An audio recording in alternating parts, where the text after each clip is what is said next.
Live from the Flannel Beaver Studios in the country confines of Northern Ontario, Canada. Welcome back to the SWC Plus Roundtable. I'm your moderator, once again, Robert Cast.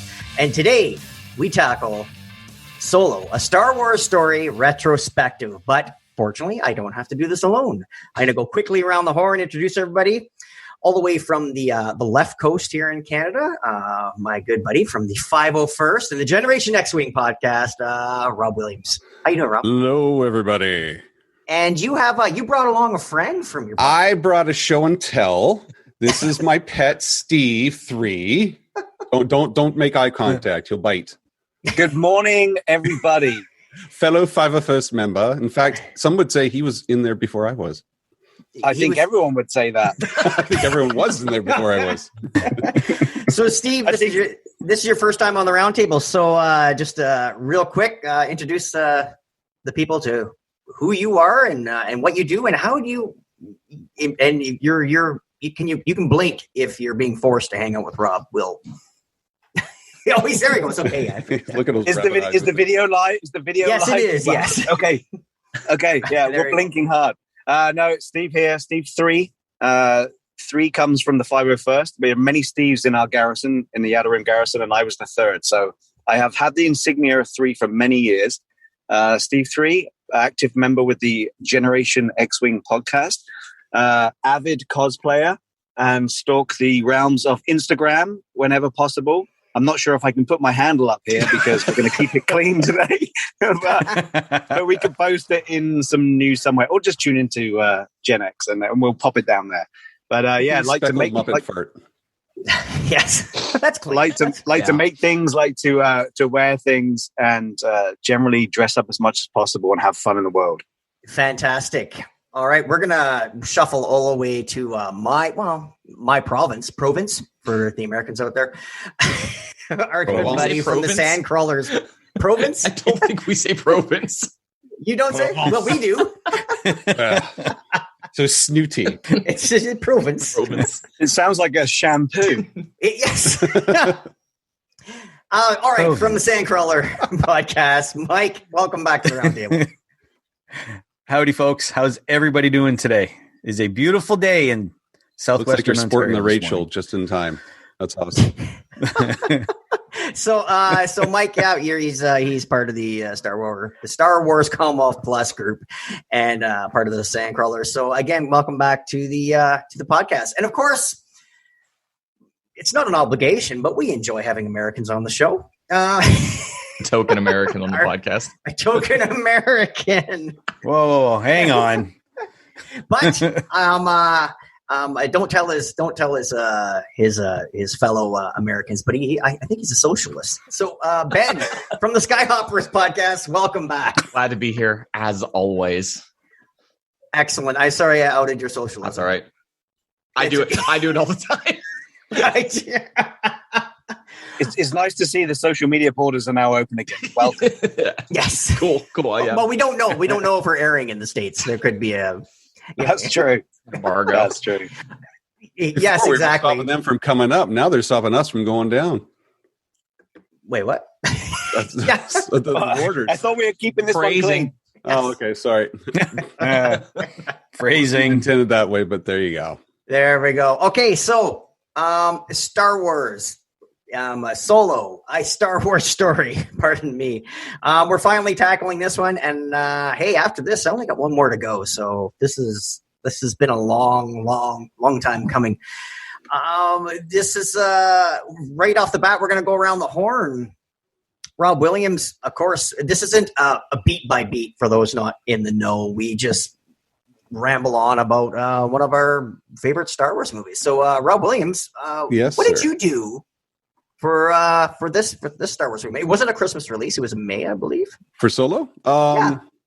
Was I with you, Steve? No, you weren't. Okay, then I guess I thought I was with you, but I guess I was with Neil. I was with somebody.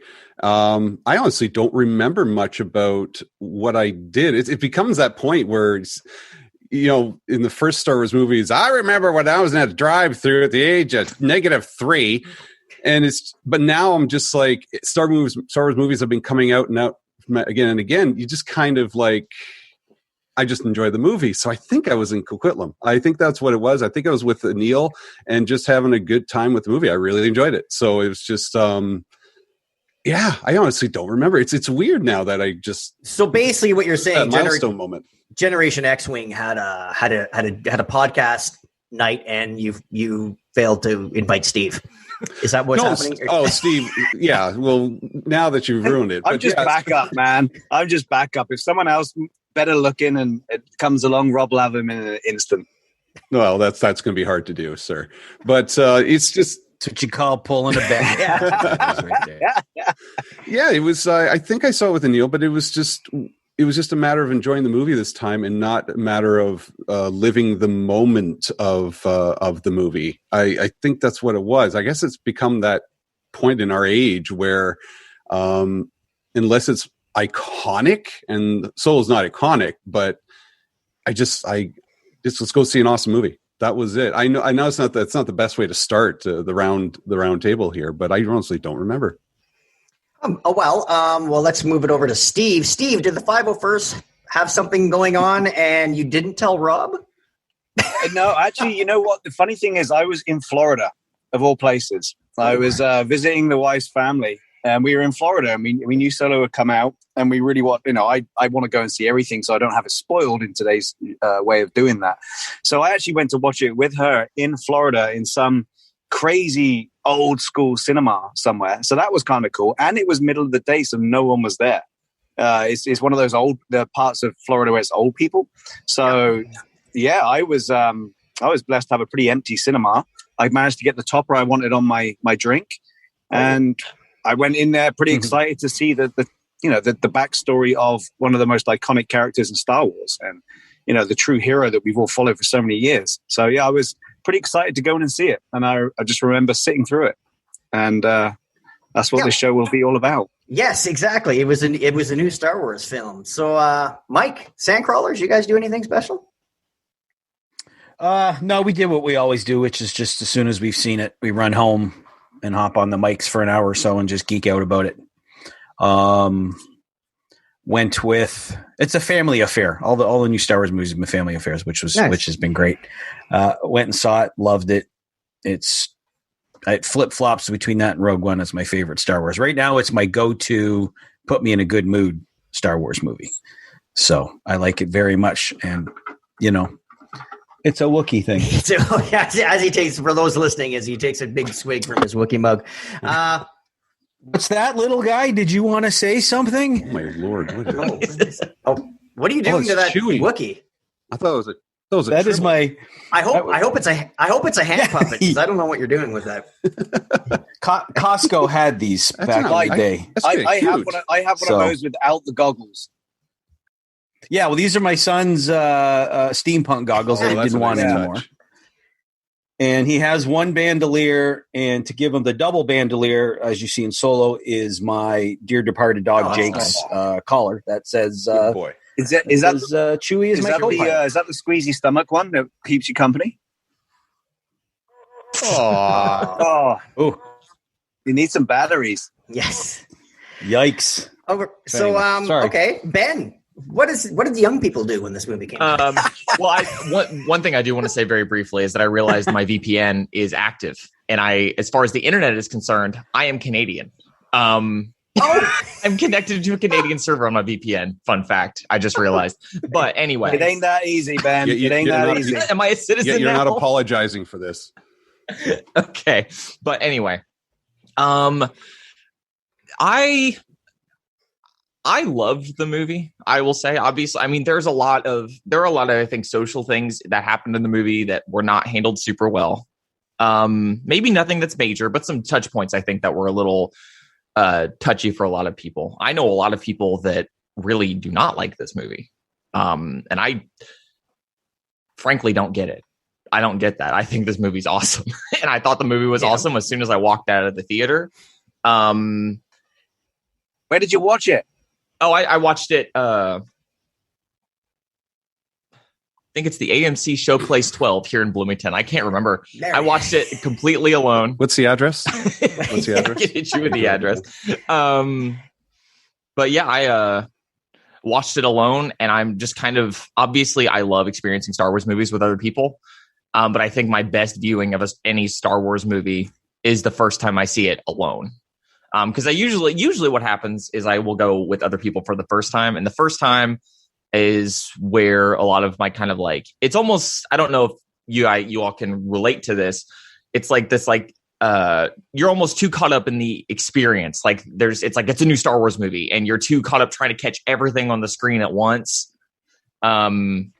So it's almost always you're worried that you're annoying everyone because you keep looking at them with the eyes wide. Did you see that? Yes. And you're sat in this huge, great room with watching the same screen. Of course you watch it. Exactly. So the second time alone, or in this case, the first time alone, is usually the best viewing for me. But yeah, I just went by myself. I think my then girlfriend at the time left town shortly before I left to see the movie, and I'm just like, sweet.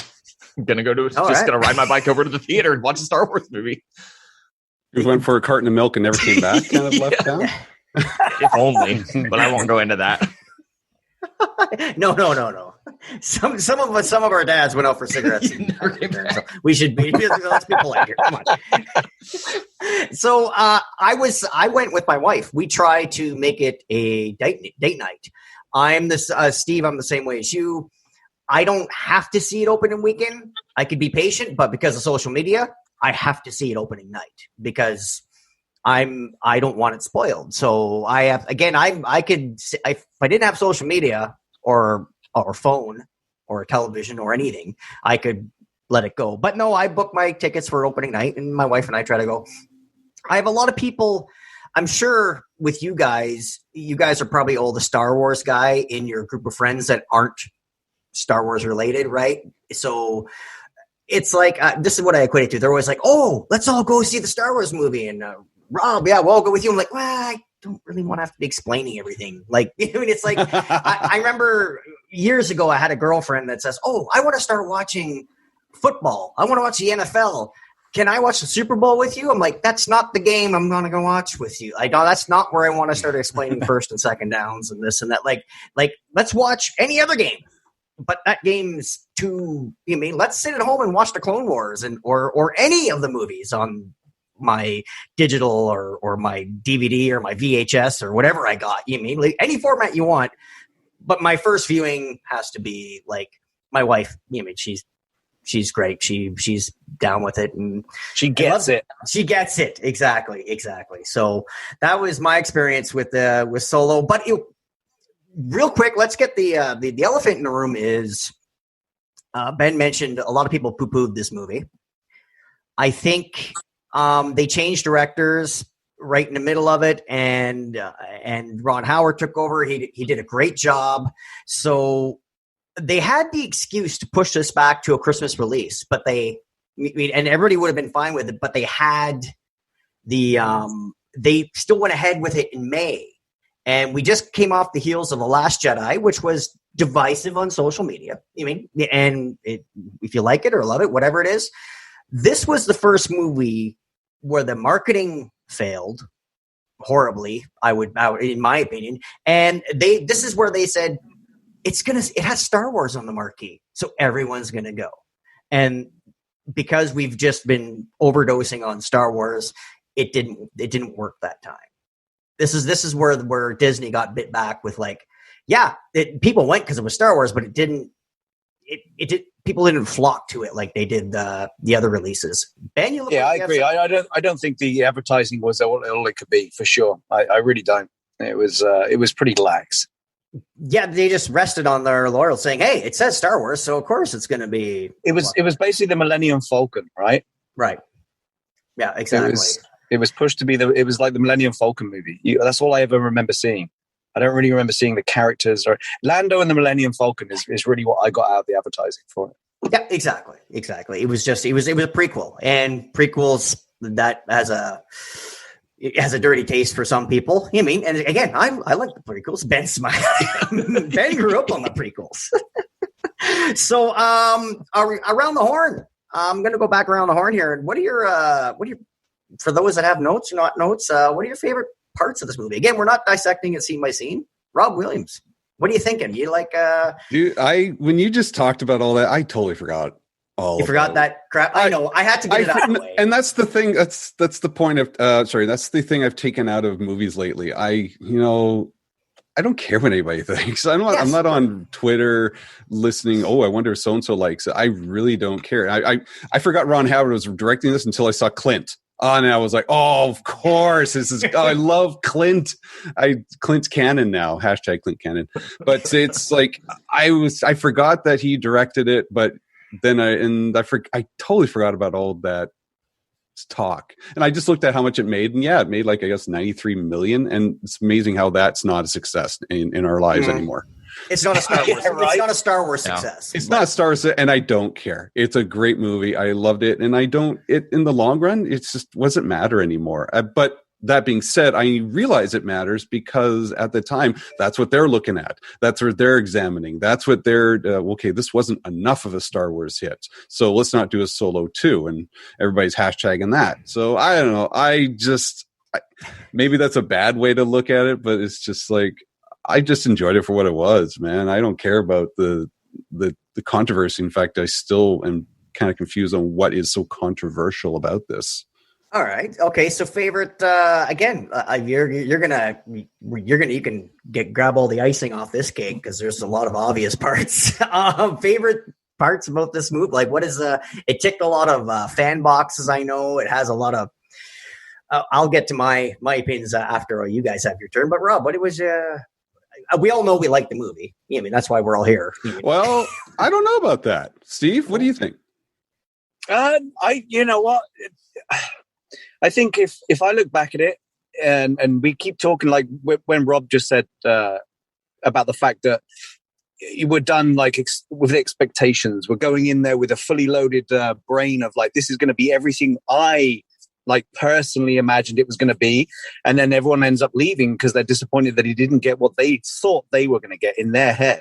So it's kind of, I don't know, we've talked about this a lot on our show. Like, we're done with that. We just go in there with an open book, man, and see what it fills with. And that's what I did with this movie. Like, Han Solo is, like I said before, iconic. He is the gorgeous space pirate that goes out there and makes a lot of Star Wars what it is. So it was going to be really good to see this backstory, and I was really excited for it. I watched the movie, and I don't know about you guys, and you can tell me this. Did you notice the change in direction? We talked about the director's change. Did you notice a mood swing in the movie at all? Of the way all of a sudden it kind of went a little bit different than what it started. I never noticed a single thing. Why? Did you? I kind of did, and I don't know why. Whereabouts then? Maybe. Yeah, I'm not sure, but I remember watching it going, this is weird. It's kind of taken a different direction. I think my favorite bit, and I made a note about this, and this may sound very weird as well, but my favorite bit of the whole movie is when Han and Chewie are on the sky deck of the stolen ship, and they just got out the shower. And that whole scene, that sounds so ridiculous. But that cue saxophone. That whole scene of them hanging out on that was my favorite bit of the whole movie. And that's weird, I know, but I got into it at that point, and I really liked that scene. So that's my takeaway of the movie, that bonding bit. That's what it was for me going to be, is the buddy movie of how these two meet, right? And that was my favorite scene. I enjoyed everything they did with it. But yeah, we can get into the bits and pieces that were a little bit frowny, but it's an enjoyable movie. But unfortunately for me, it was a forgettable movie. And Rob's already mentioned the fact he can't remember where he's seen it. He can't remember it. I can forget it as easy as I can watch it. And I remember. I may not remember where I see it, but I do remember the movie, and I enjoyed the movie for what it was. In fact, I would argue that the movie took place of the moment of seeing it, the event of seeing it, because I saw it and I enjoyed it fully. There are cheesy moments and stuff sometimes, this, that, and little nitpicks that we'll probably talk about later. But yeah, I mean, just I never noticed what you saw, and going back to Rob's original question, the reason I wanted to throw it to you, because I remember, Rob, you said everybody enjoyed the movie. And I remember Steve saying it wasn't as good as he was. Don't put words in my mouth, Rob. Yeah, that's why I'm hesitating right now, because you got a coffee in your mouth.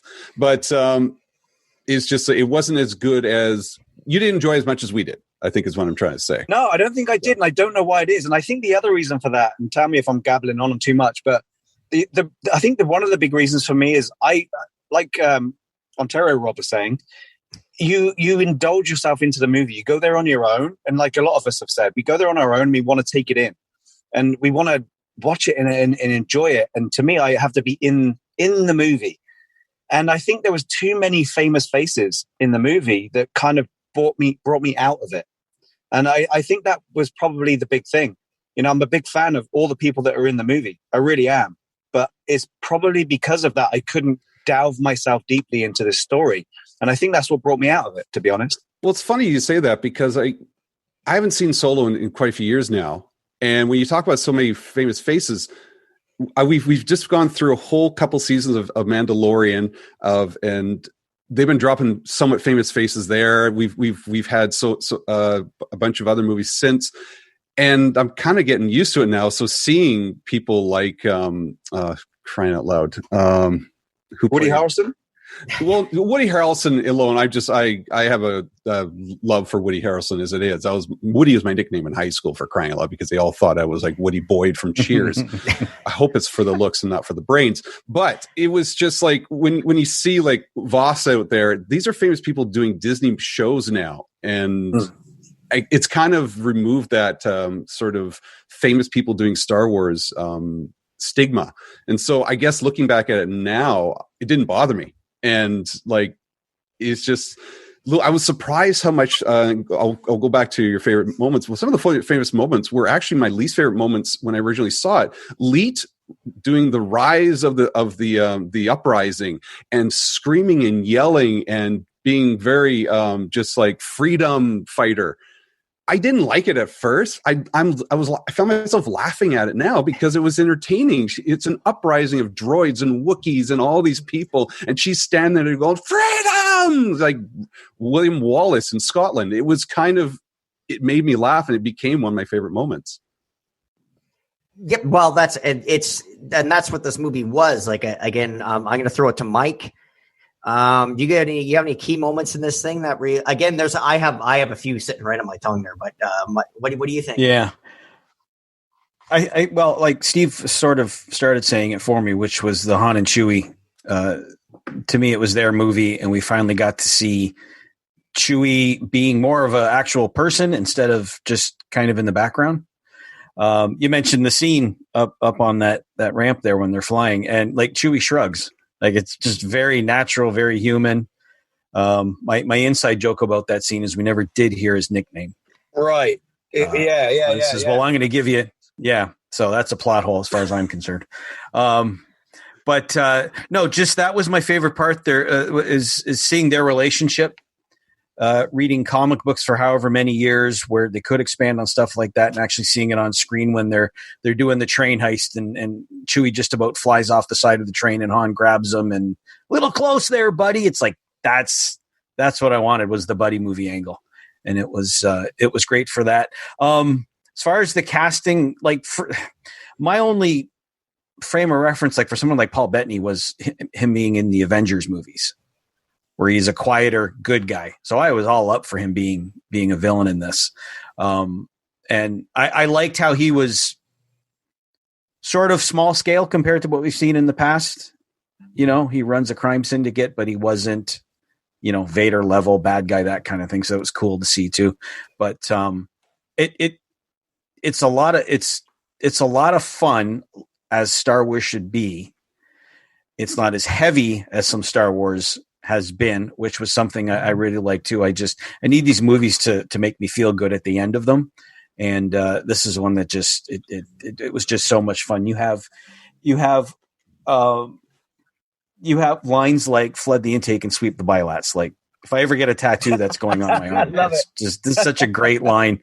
And they do the thing, and then they look at each other, and there's a knowing glance and all that. And it's just, Han in the original trilogy, definitely the original Star Wars, he's bringing the humor. So you had 2 hours of that sort of feel through the whole thing.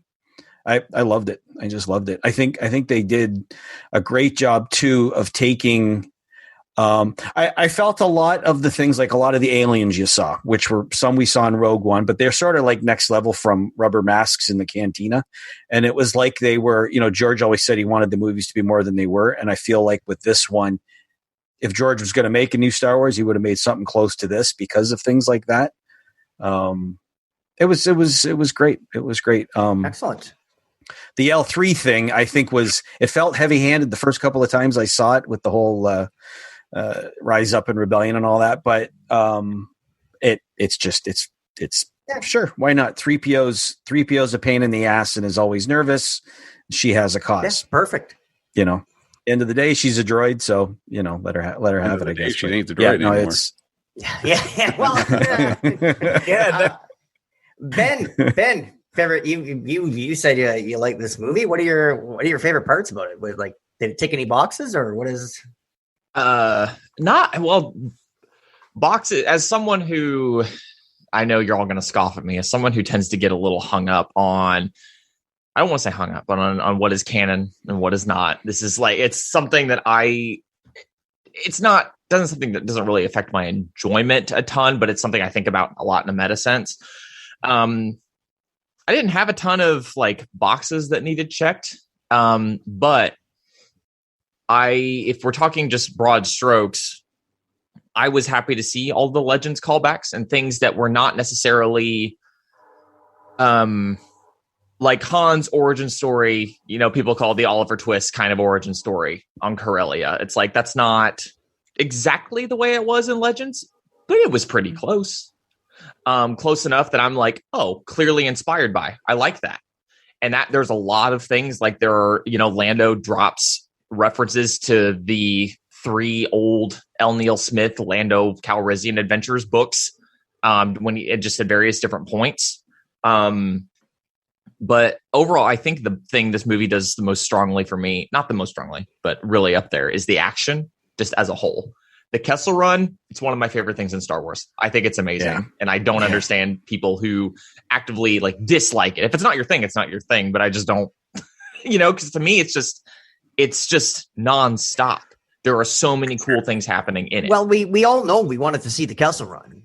Going into this movie, exactly. That was a box I had to tick. And I would love to have somebody explain to me, how could you do that better?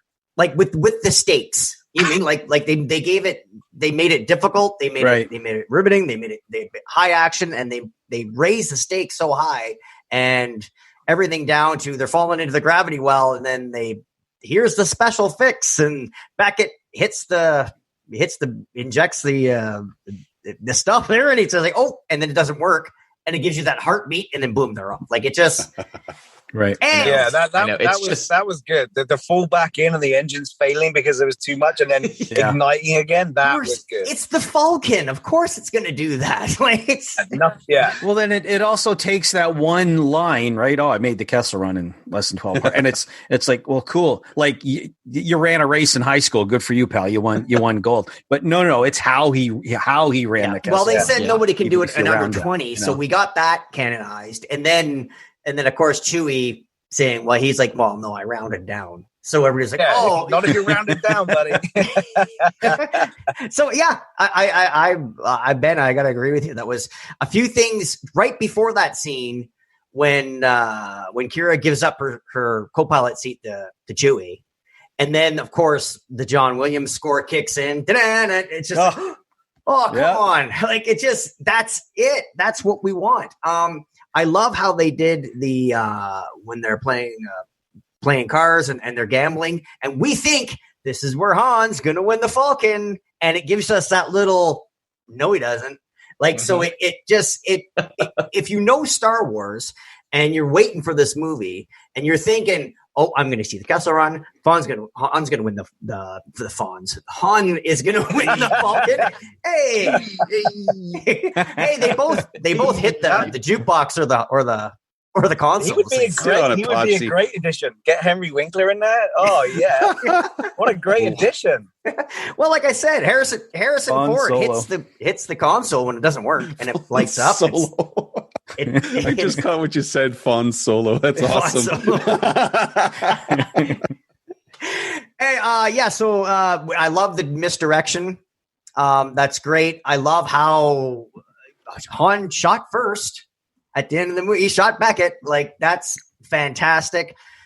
I loved how the Falcon looked right off the showroom floor. Like, that was because we're so used to seeing it like the way George Lucas said, no, I don't want it clean. I want it lived in. That's too many space movies has everybody in silver jumpsuits and everything's polished.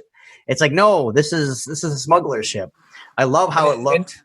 It breathes his character. The old, seeing the new one, the Lando one, and then knowing the Han one, that's what the Han one's going to look like, because he fixes things, but he doesn't quite fix them right. Like, he's a tape guy. He doesn't solder his wires. He twists them and tapes them, and that's the beauty of the Falcon is it's been Hananized, man, massively. And then to see that journey was so enjoyable.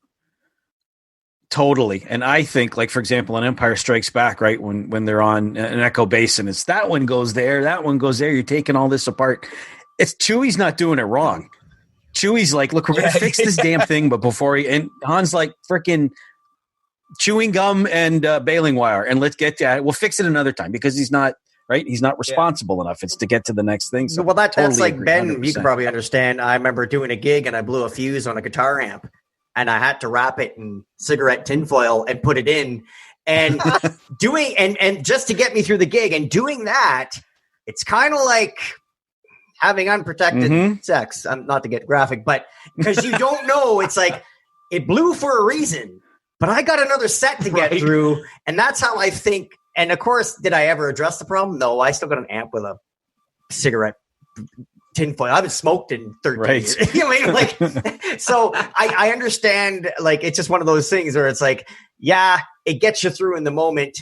Is it right? No. Is it wrong? Oh yeah, it's very wrong. But it's just, it's off on the fly. I love how they do that. As far as the casting went, Paul Bettany, took me out a bit. The Woody Harrelson took me out too, because I just, again, I'm old. That's Woody from Cheers. I think you're right, Rob. I think you're right. I think it's the age you are of seeing these characters in multiple different things. Yeah. Now they're in this, and again, it's not a bad thing, but there was too much of it for me. And I think you're right. I think if you're of a certain age where you've seen pretty much all of the cast, right? You've seen in other things, and they're not Star Wars. And to me, that's what made Star Wars is we saw people we hadn't seen before, unknowns, if you like, and that's what made Star Wars so cool. Right. And I just think you're right. So why didn't we get hung up when we saw Harrison Ford playing Indiana Jones when he was Solo? It's not like, oh, I can't get into this. He's Solo. Because it's Harrison Ford. I don't know. I don't know. Yeah, I don't know. And again, it's the age thing. It's the age thing, Rob. It's like now if we see Harrison Ford do anything, he is Han Solo, right? I think it's an expectation thing. It's our expectations we bring in. I mean, Ben was just talking about how he's comparing the stories of past with the story of now. I remember in our last show we were talking. Neil was, and a lot of people were saying about the history of the Bad Batch, and Order 66 was not like the one in the comic book. And there's this expectation things and rules that are laid out. And going back to what Jamie says, you got to leave your expectations at the door. And I was glad I did the second time around here, because it was just like I was just watching a movie, and my expectations have changed over the last few years because of how Disney Plus has been making these new Star Wars shows and Marvel shows like mini movies. And I think Solo could have worked better as a series than it would have a movie if in hindsight now. That's a tricky one though, because I think that's the culture we're in now, is that movies don't satisfy us because of the length of time we have, and we're now so used to seeing a 12 or 10 episode series come out on one of these other streaming channels.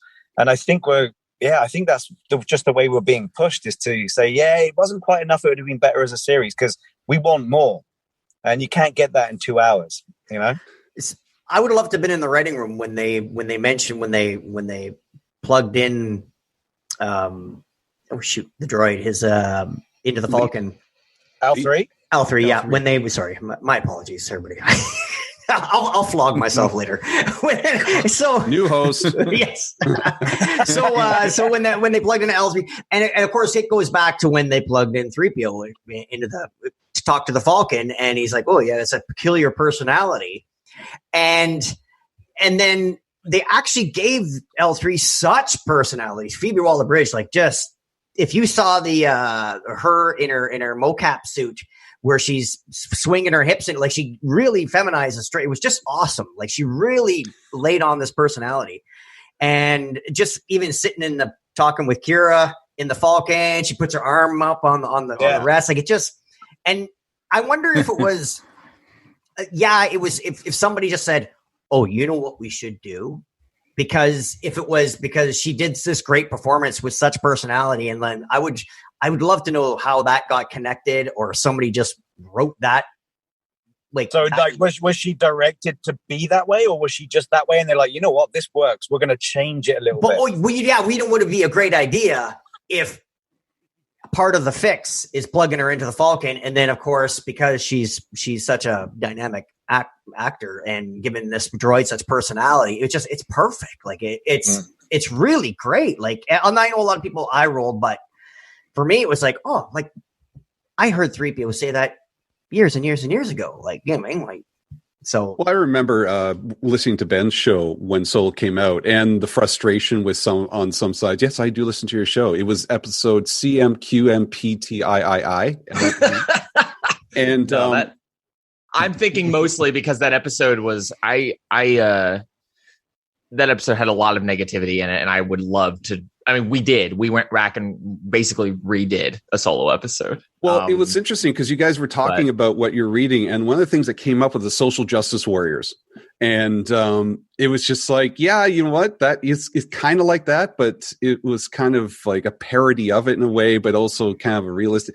It was just I kind of enjoyed it now looking back. I mean, there's so much of this movie in hindsight. I realized and Max said this, we're talking about Chewie and his mobility. He's moving around like we've always wanted him to. Like he's kicking butt and swinging Han around and stuff. That was so cool. And it's just like, I have notes, by the way, Steve. It was these little touches of Star Wars that we remember, and kind of changing the history that we used to know. I mean, from the little sabacc tables to that handshake that they do at the end that mimics the handshake that they do at Cloud City. It was just all these lovely little things. But at the same time, the little nitpick that I had with this was they didn't reuse enough of the aliens. Some of this. There was a great alien scene at the sabacc tables with those big, giant, hulking, Mike Wazowskis, or the guy with 6 eyes. But I'm thinking, where's the Greedo? We do see him later in Enfys Nest sort of thing, and that's cool. Callbacks to those type of old school characters. Rob Reese can't be in every movie. Sorry, it was just some other people have got more eyes than Reese, Rob. Yes, I know. Like the Maw, or that character in the Maw, but it was just like the reusing of traditional characters was something that I've wanted to use more. And it doesn't have to be a friggin' grand. I've just said it because Ben's here, but it's just like using the Greedos and the Duroses and all those type of characters, which they kind of did with Enfys Nest. But I like that old school feel as well. And so, but that was my hang up. And so once I got over that, I was just like, you know what? I kind of enjoyed the guy in the spacesuit, and you can see him breathing a little bit and the glass kind of fogging up as it's happening. And the 6 eyes was kind of funny with that one thing just kind of looking to the side. So I love that interaction there. He's like, hey, eyes on your own cards. And you kind of laugh about it. And at the end, he drops and now I've seen yours. Yes, exactly. That was brilliant. That was brilliant. All right. I'm going to move it. Ben, I got to ask you. You grew up on the prequels. You didn't get a chance to go to the drive-in 1977 with your parents. No, I didn't. Okay, drink. So the Darth Maul reveal. Thoughts? That was just. I unabashedly love it. I think it was phenomenal. I think it was great. They got Ray Park to come back and do it. They had Sam Witwer do the voice. I know they're just. I'm going to stop saying it because I keep bringing it up. A lot of people didn't like it, but Rob is right. What other people say just doesn't matter. But me, Rob? Yes. Oh, that's a rare moment. Sorry, I'm assuming every time. I said something right. Yeah, Steve's in shock. I think he just No. It's like I got to stop qualifying everything I'm saying because it's just like it doesn't matter. This is a safe place, Ben. You know that. Yes. So, but it just felt like it symbolized such a big thing too, because like as we've kind of learned recently with comics, and into novels, into TV, into movies, these universes, those media are still separate from one another, and they, like broad strokes might be the same, but stuff's going to change if it moves at all between media. Seeing Maul come back with no, obviously for people who have watched the shows, he's been back forever. But then you see it in the movie and it's like, suddenly it's like, oh, this is real. People who only ever watch the movies are going to be like, he died. Isn't that the same guy that died? Chopped in half. He was chopped in half. Exactly. Now, and I can see, I just think that was a very big risk for them to take. And I was thrilled to see them do it because it not that the shows needed to have any legitimacy added to them, but it felt like it's like, oh, they do care. So it was nice to see all this legend stuff come into this movie, but then also it's like, oh, you're pulling in from Clone Wars and you've kind of gone back and kind of not enriched Clone Wars, but like, at what we had seen from Maul at Clone Wars at the time, we suddenly had this other point in time where it's like, there are so many other stories you could tell. It's like, oh, he is the leader of Crimson Dawn. What is he doing there? Like, what are those stories? Also, it was just freaking cool. It was awesome. It was just so cool to see him. Because in the theater, I was like, no, out loud. Like, there's no way. It's not him. There's no way. Yeah. I went from, it's the Emperor? No? Well, that's Sam Witwer. Come back. Let's not be stupid. No, but complete. That's a good one, though. I'm pretty good at math, but when that happened, I instantly, like you were saying, I was like, Clone Wars, Rebels, hang on a minute. I know he spoke, hang on. So when did this, and this whole thing was going around in my head then of like, where are we in the timeline? And I was trying to mathematically work out where we are. Who else would have been alive? Who else can we see in Solo 2 now? It was cool. It was cool. And I'm glad they brought Ray Park back. And shame on everyone who gave him a hard time about it. It has to be said, because those same people that do that would have complained right royally if they didn't bring him back. You know what I'm saying? There would have been all of this. Why didn't they use the original guy who played him? Why have we got this new guy? So you can't please these people, and shame on them for giving him a hard time about it. Who else is going to be Darth Maul? Right? Come on. Yeah.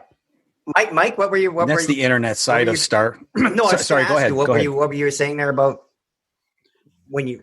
Well, and like that's the internet side of Star Wars that I just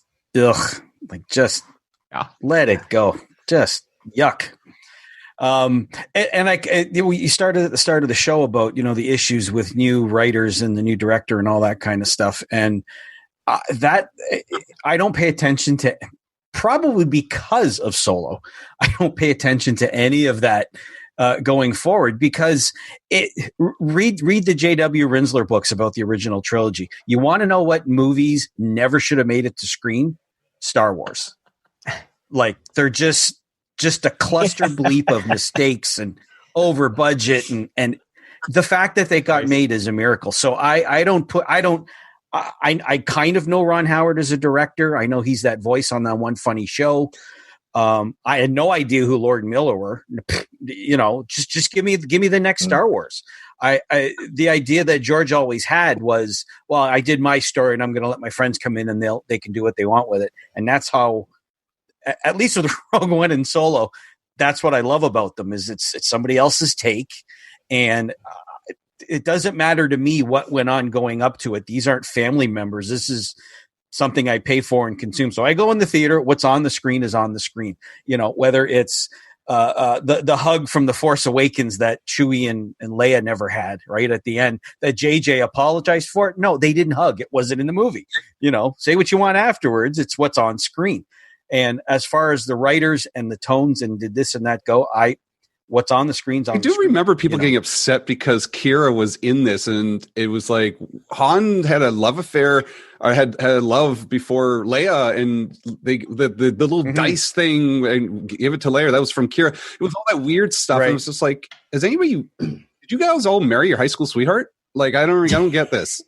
Like, you're allowed to have. Mike, there you go. Guilty. Well, sorry, it wasn't a dig, but it's just like it's the assumption that no, but it's like, true. You date one person and you're done. That's it. That's all you get. That's all you get. It's like Darth Maul is cool, but I'm upset you put him in. You're right. Those dice are cool, but don't put them in. You know. Yeah, Are you going to put the dice in? No, we're not going to put the dice in. You should put the dice in. Okay, we put the dice in. You shouldn't have put the dice in. And the thing I love about little things like that is I get to explain to my wife and my daughter what's the deal with the dice. And I'm like, here's the big deal about the dice. And it's 6 frames in the original Star Wars. And we've taken it and made it our own. And it has this whole extra level to it. Now, when you watch A New Hope, there's the damn dice. And they dropped it. It was very symbolic in the movie we saw like 4 months prior. Like it was a huge thing. So I think that's what I love so much about this movie is the stakes aren't as high. I don't know, as an audience or whatever. You know, Han and Chewie are going to come out at the end of this. You know, they're probably going to end up with the Falcon, unless it's a giant cliffhanger where we get Solo too. You knew what was going in. Like Han Solo, you knew you were going to get just this awesome, fun thrill ride. And I really think they did it. Even the stuff with Enfys Nest, which, like, on the one hand, you know, this wasn't a movie about the rebellion or the, you know, it was about Han and Chewie, and having her in it gave it a little bit of weight that we got to see this guy play off of, which was basically just, well, okay, we'll get him out of this little jam, but I'm not joining your cause. That's not what I think it also helped to establish Han Solo as the good. She mentions it, right? She says, I know you. You're the good guy. And you also now see him do the right thing. And I think that's what you kind of need to see in his personality to understand who he is in the original movies. Like he's... Yeah, he pulled the gun on Greedo, but he's not...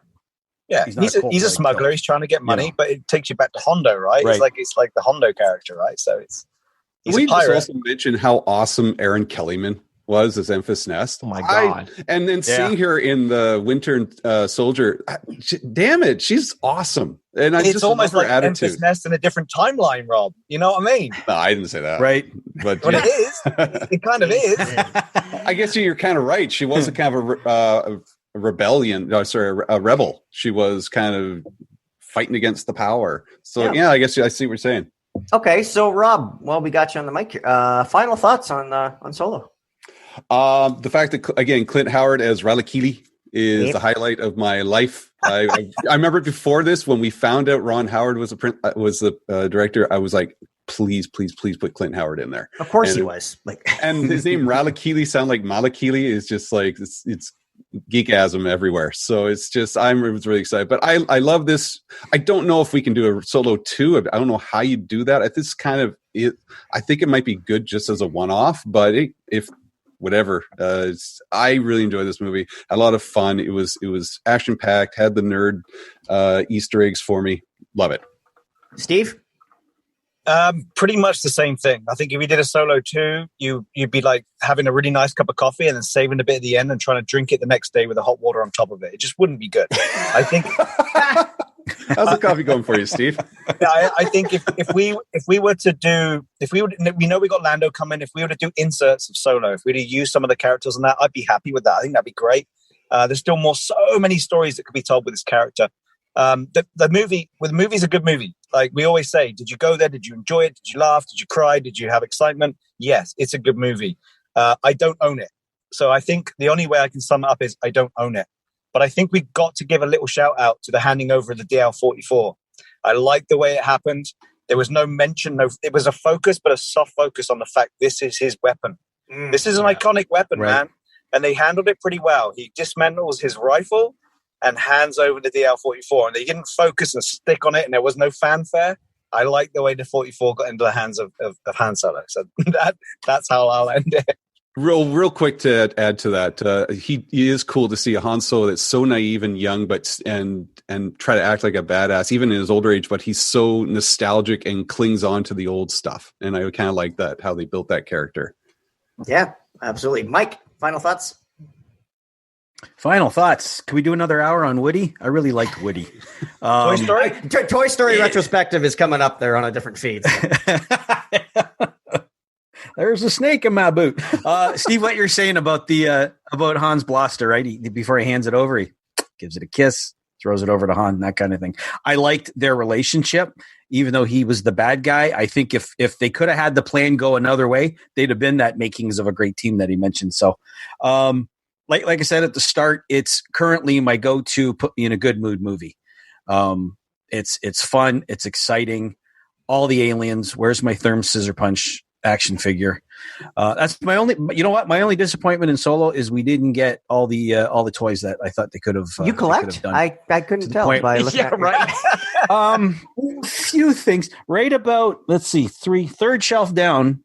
I have a spare Power of the Force 2 Cantina pop-up set that's someday going to be my Solo. Fantastic Cantina. That's working. Excellent. Ben, final thoughts on Solo? I kind of agree. I don't think Solo 2 is a necessity. But one interesting thing that I remember Ash saying whenever we were doing our Solo episode originally, and Ash kind of meant it as a dig, but I see it as a positive, is that there is so much in Solo that is potential. Ash felt that there were things in Solo that weren't fleshed out, which I don't completely agree with, but I think the potential is really there. So it's like Cloud Riders, Lando, Kira with Crimson Dawn. There are all these other stories that even if Solo 2 doesn't happen, we could see Alden show up as Han in these stories. Mm-hmm. And so like kind of a very far-reaching idea of Solo 2, I think should happen. The movie itself, not a whatever. But I would love to see the stories of these characters that showed up in this movie continued. But no, I agree. It's a fun ride. It's kind of my go-to, put me in a good mood if I don't necessarily feel like I need to, feel something, which I do, but it's not like A New Hope, which of course is dripping with nostalgia and just all the trappings that come with A New Hope. But no, I think it's a phenomenal movie, and I wish I'm not the type to be like, oh, if you didn't like a movie, go back and watch it again. Because if you didn't like it, why watch it a second time? But this is a movie I wish more people would give a second chance, because I think it deserves it. I think it's great. Yep, 100%. I agree with you. This, for me, too, I liked it. This weekend, I'm like, oh, I better rewatch this. And I'm like, but I wasn't in that, you got to be in a mood. I was more of an Empire mood this weekend, but I was like, oh, okay, well, I got to watch. You doing all right? Yeah, exactly. I'm like, got to watch Solo. But then once it got going, I'm like, oh, why don't I watch this more? Like, so yeah, I loved it. I hope whoever that guy was that did the voice there, who said the Wookiee. I hope Jon Favreau. I hope he does more in Star Wars. I think he has a real future in the franchise. Got a good future ahead of him. He's got to. Yeah, I hope we see more of him there, or even just get involved creatively somehow, because I really love that. That's actually my biggest gripe is how Jon Favreau says Wookiee. Wookiee. I can't get into it. I can't get into it. Yeah. For me, it was a fun ride. It ended. It buttoned everything up with. They could make a second one. There was enough dangling threads where they could have, but it's good enough on its own. It's not like. We're never going to see how this movie, this is supposed to be another trilogy. It was just, it was great. I liked it. It's a good, fun Star Wars movie. I think, again, the marketing, they really try to, slap Star Wars on it and everybody's going to go see it. This is the first time Disney had to pull back. And unfortunately, I think it cost us a few more movies because of, for sure, but hey, I don't run Disney, nor could I. I can barely run this show. Why would So, yeah. If you haven't seen it, or if you have seen it and you haven't seen it since it came out, you pop it on. It's on Disney Plus. Take another watch. I'm quite sure everybody will enjoy it. And to top it all off, Mr. Positivity himself just chimed in. Neil Lowry. He says, "Hello, everyone. Solo was Solo was an enjoyable movie. That was good enough for me." There you go. That's coming from Mr. Positivity himself. So, I respect it. Real quick around the horn. Social medias, where can everybody find you? Rob Williams, what do you got going on? I'm literally working on a Fawn Solo T-shirt right now, as you talk. I've got ideas, like it's written on there. So Fawn Solo. You're gonna put Kira in Pinky Castadero there outfit. My Fawns, my Happy Days references. It's Ron Howard, man. I mean, Ron Howard. There it is. But well, you can find me at the Outer Rim Rookie on Facebook, Twitter. Let's try it again. Outer Rim Rookie on Facebook, Instagram, the YouTube show Outer Rim Rookie. I've got my green screen background behind me as we speak that I built there, and obviously the Generation X-Wing podcast, which me and Steve are on, which you'll probably talk about later. But hint, hint, nudge, nudge, wink, wink. And all those great places. And we have an episode coming out every Saturday for the podcast. And there you go. Awesome. Steve 3.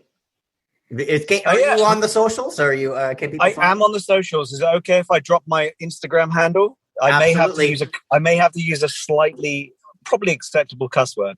Okay, go ahead. Okay, so on Instagram you'll find me under the guise of Shitspackled Muppet Fart, and if you're a Deadpool fan, you'll know where that comes from. So you'll see me hanging out there with all my cosplay stuff and my builds, which is a lot of fun. You'll also be able to catch me on the Bucketheads at Bucketheads Film IG account. We'll be doing a couple of lives with some of the people involved with that, so keep watching that, and obviously go and check out that Patreon. And then if you're not bored of me by then, you can find me on Generation X-Wing, or listen to me on Generation X-Wing podcast. We should have another one coming out next weekend, which we'll be feverishly recording for you guys. So listen to Rob get angry with me for doing the things I do. It's a lot of fun. Fantastic. Mike. Well, you can find me mostly on Twitter at Mike Tarkin. I co-host the Sandcrawler Star Wars Collecting Show, which is your home for action figure therapy. You can find us at thesandcrawler.net.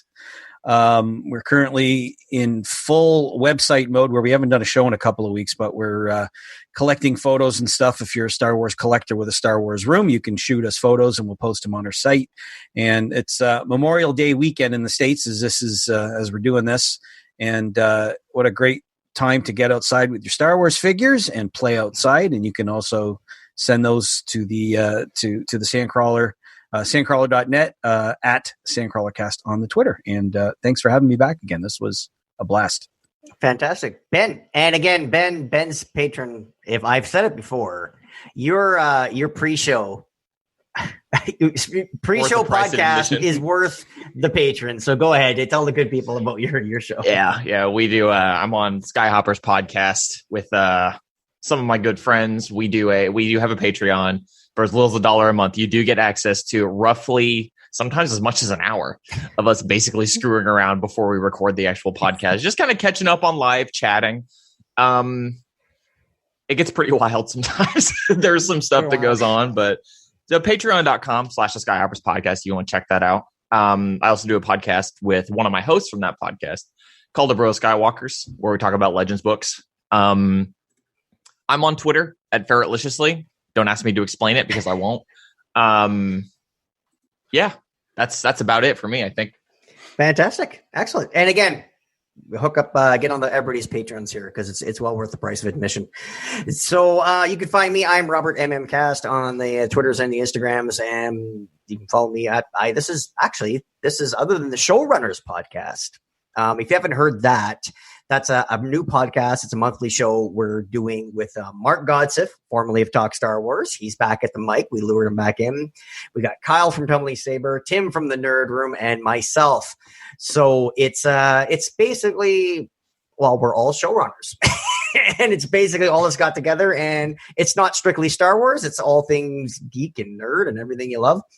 That can be found on this feed. If you are listening to this on the Talk Star Wars feed, be sure to subscribe to the SWC Plus Roundtable feed. There's a separate feed, so you can get all the showrunner stuff, and you can have this show directly in your ears because we're going on Spotify. And Rob Wade's been so nice to put us out on the Talk Star Wars feed because, again, we're not breaking up. Talk Star Wars and Roundtable. We still, mom and dad still love each other. We just are seeing other people. so for Rob and Mike and Steve and Ben, thank you so much, and we'll see you next month on the Roundtable. Bye. Bye. Thanks. Bye. Is that a Wookiee?